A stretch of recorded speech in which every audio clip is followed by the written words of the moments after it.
Hey folks, Wish SE.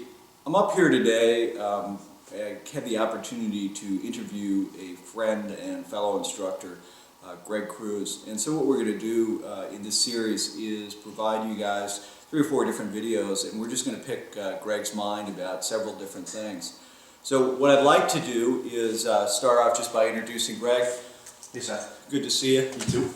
Greg is a combat vet, background in Marines, great deal of training, both in the civilian world, also law enforcement, and in the military. And I met Greg a year ago, and since then Greg and I have had the opportunity to do some training together.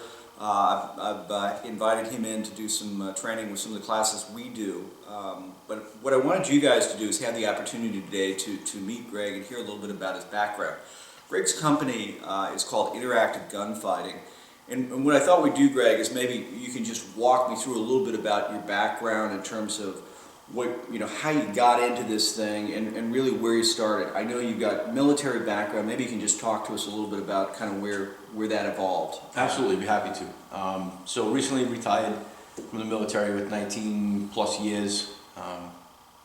Really excited to be looking at moving forward.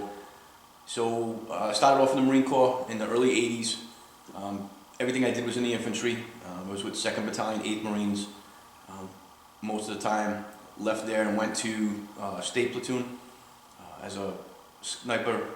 Did a bunch of time there. Worked at the schoolhouse over at 2nd Marines in Stone Bay. Was an instructor there for a number of years. Left active duty, wanted to become a law enforcement officer. Spent some time in the reserves with 25th Marines. Became a correctional officer. From corrections I moved into reserve status on a local department and actually worked both. And then left there right after 9/11 to become a federal air marshal and worked out of the Boston office for the federal air marshal and retired from them just a couple months ago. Fantastic. So I know one of the things that we've talked about quite a bit, but you actually did some work after 2001 in terms of sort of redefining the training protocols with the Air Marshal Service, and without giving anything away, I mean, what was it like, and what were some of the things that you guys and your team kind of did to revamp what was going on there? One of the things that we did is we had a chance to relook at the handgun program, along with some other programs, but the handgun one was the one that we spent a lot of time with. I had the opportunity to work with some of the world's finest people. It was a special operations buffet. I mean, we had Delta guys, we had SEAL guys, we had SF guys, we had Force Recon guys, we had special operation police officers that had done SWAT and stuff for years. It was a room full of probably the brightest minds when it came to combative handgun skills that I was honored to be amongst them.